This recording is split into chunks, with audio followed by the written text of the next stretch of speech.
Hey everybody, it's Melissa Andrews here at the Benefit Nerd. Thanks again for stopping by my channel. If this is your first time here, welcome.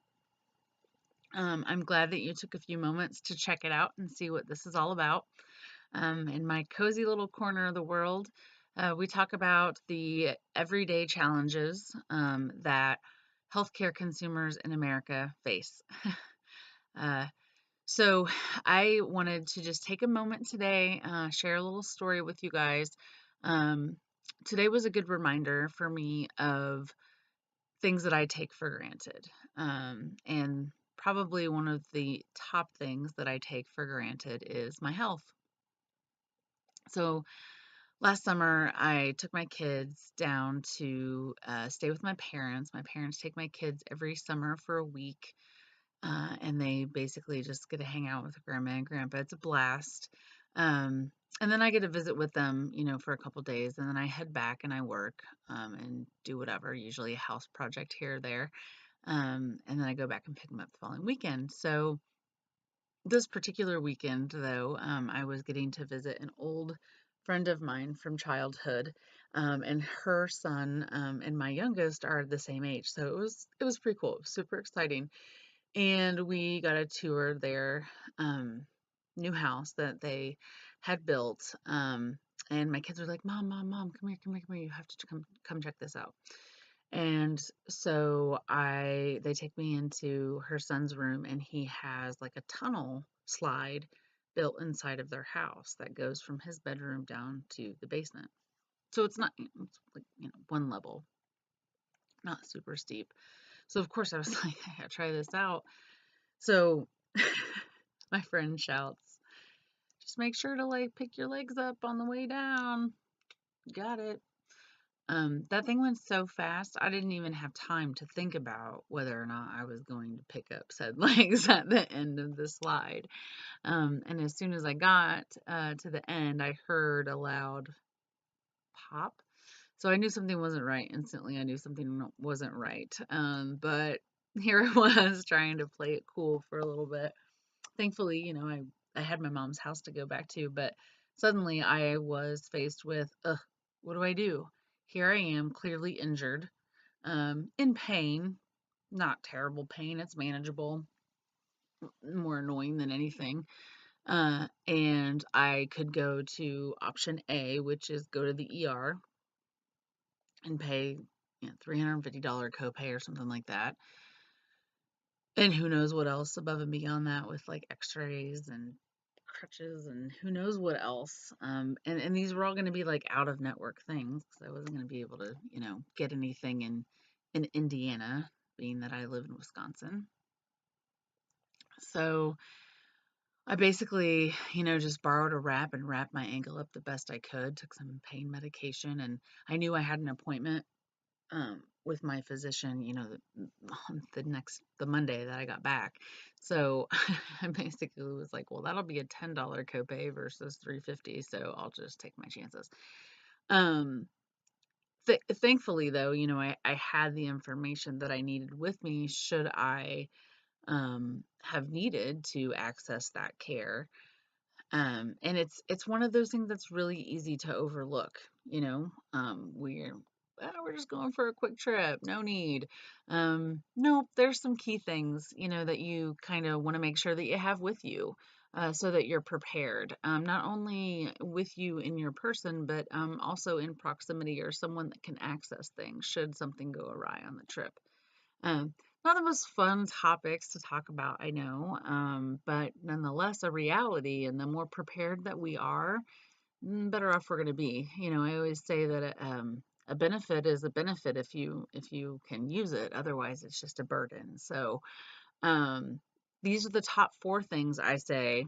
Four things um, that if you are going to be traveling, whether it be solo or with your partner, best friend, whatever it is, there are four things that I think are always so important. Just take a quick tune up and check before you hit the road. So the first being your insurance card. So I also recommend usually that you just take a copy of your insurance card. So It's completely okay to just have a copy of it. The information will be utilized the same way. And so that way, if you were traveling and you lost it, your wallet or something like that, then you only lost a copy of your insurance card, not the whole thing.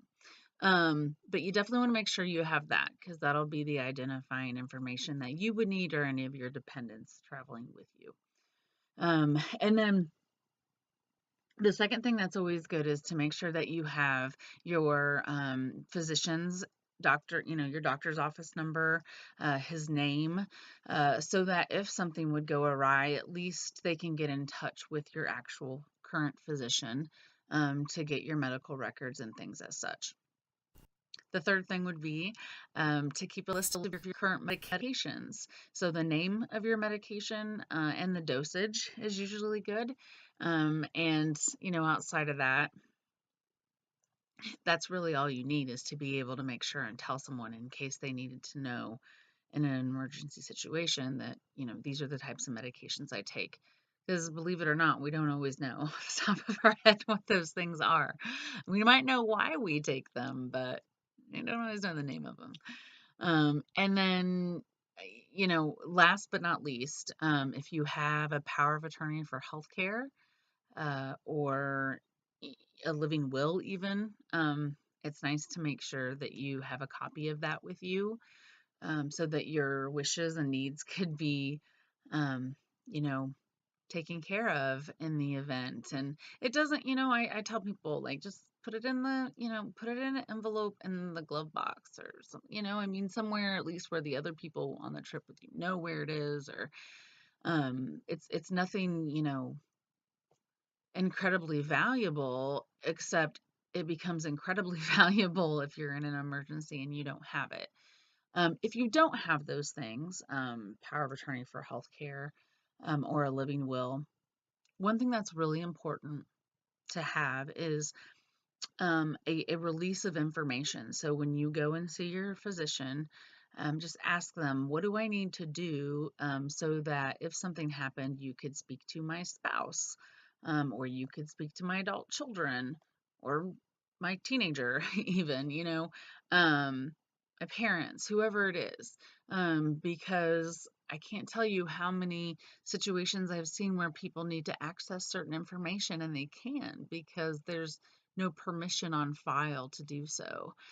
So I kind of make a habit that at the first of every year, the first of the year is always a good time to say, hey, it's the first of the year, so let's just take a quick status. We probably have new insurance or new insurance cards. So take a quick stock of that. And then make sure that whoever that individual that you would have assigned that permission to speak to is still the current information that your doctor has on file, so that in the event that something happens, you've got those key pieces of information at your disposal or that of your trusted loved one, so that they can make that situation easier for you as well. So I know that we all do it. Life is busy, life is crazy. We're going from point A to point B. And we don't think about those other things that could impact our day. And so, following those 4 steps and making sure that you're prepared as best you can will make sure that your travel goes smoothly. Thanks again so much for stopping by today. I can't wait to see you in the next video where we talk about who knows what. But join us. And as always, if there's something that you would like to talk about in particular, drop me a line in the comments and let me know, so we can get that conversation started for you. As always, if you want to hit the subscribe button, you could definitely subscribe to my channel so you can get regular updates of all this good information that I have to share with you. And if nothing else, give me a thumbs up. Thanks so much. Until next time, take it easy.